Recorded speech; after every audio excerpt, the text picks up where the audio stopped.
Good day mga ka-Olgots. So balik na po ta semi-vlog na po ni atong tirada ron.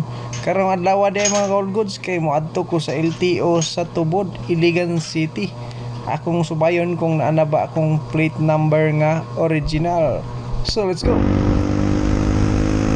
Tagara gingon sa mga naka-claim na plate number.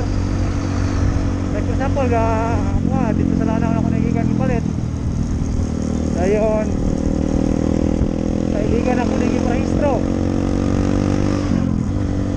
Katagara daw yung kasi Spinio nakana daw din sa Iligan ang plate number forward na daw na sa LTO sa Lanao o LTO dire. Matrace man na nila kung asa na nga unit. So dito nila ipadala ang plate number. So ato-ato sa Tubod kay siyempre doon na takatuig jaga pa rin nyo. Sabayo na to kung nakabagyo dito ang atong plaka. Kung wala sa may mo.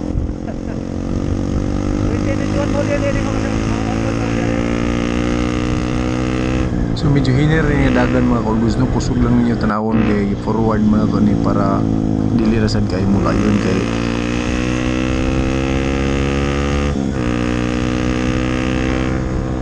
so akmak na din yung mga ka-Olgots, no? So shoutout ko ni Ma'am Lia Vindosa, no? Atong bagong content creator nga maghihatagon buutan kay si Ma'am. Follow ninyo yung Facebook. So fast forward ta, abot na tag Santa Ubepas bago kayo ato ning paspasan, abot na tag tiba nga paspasan ako ni kay para dili mo layon ikabalo ko di mo tanaw kung boring kayo atong video. Ato ning paspason sa atong puyo nga moadto sa video. So tibangan na dayon ta, no? So puyugod lang ta mo, tanawa lang ninyo ang atong mga kadalanan sa Iligan karon. Kamuloy apong gipanindutan diba nga karon na anay gater sa tunga dili na magabastag counterflow o makakos o disgrasya sa kadalanan. So ride safe tang tanan. Kung wala mo kanang nang importanteng lakaw di syudad, pwede ra mo magpuyo sa balay ninyo kay tungod init kayong panahon. Labaw nag traffic diri sa IIT tungod nga traffic light, medyo init yun ang panahon. Labaw na daghan ang nagabiyahe, init pod ang aso sa mga tambotso. So ako po din shout out ang mga riders diri sa Iligan like Grab, Joyride, Maxim, Food Panda og sa uban pa nga wa nahinganlan. Shout out sa inyong tanan og amping sabihin. Nanata sa LTO Iligan mga idol. Araw wala kay tao diri. Sulod.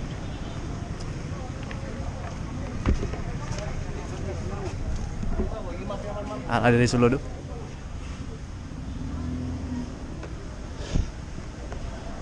Number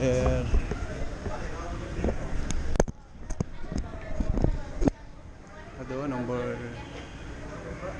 11.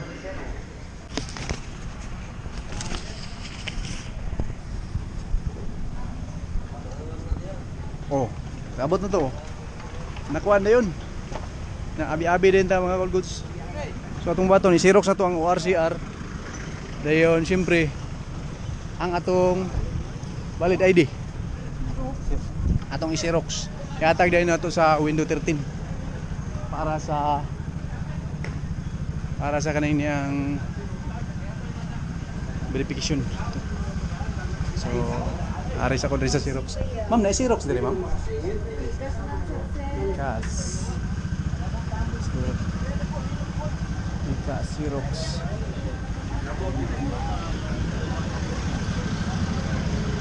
Sana ka pa-xerox sa diri mga kuya. Yara na atbang sa LTO ra gyapon atong xerox copy. Dol na kayo. Ayan. Okay mga dol, kung makakuha na mong xerox, proceed mo dito sa Windows number 13. Atag niyo ning xerox ID o ORCR. Automatic mo mga dul, abot naman din ko dito sa balay dul. So update na sa itong lakaw ganyan mga dul, no. So positive na tayo, nakuha na itong plate number na to. So ang nakanindot mga dul kay nag-last man ko 06 atong sa temporary plate number pa ko. So karon ang last na plate number na ko nakuha na ko 05. So igura ni atras og isa ka bulan, so di ka tagansi. Sunod tuig na ta magparinyo. Syempre para dili daw ka Nakuyawan may ugan niya basin ba og October or November ang atong last na noon, so mag-renew na punta, madublihan ta kay bag-aram tag renew.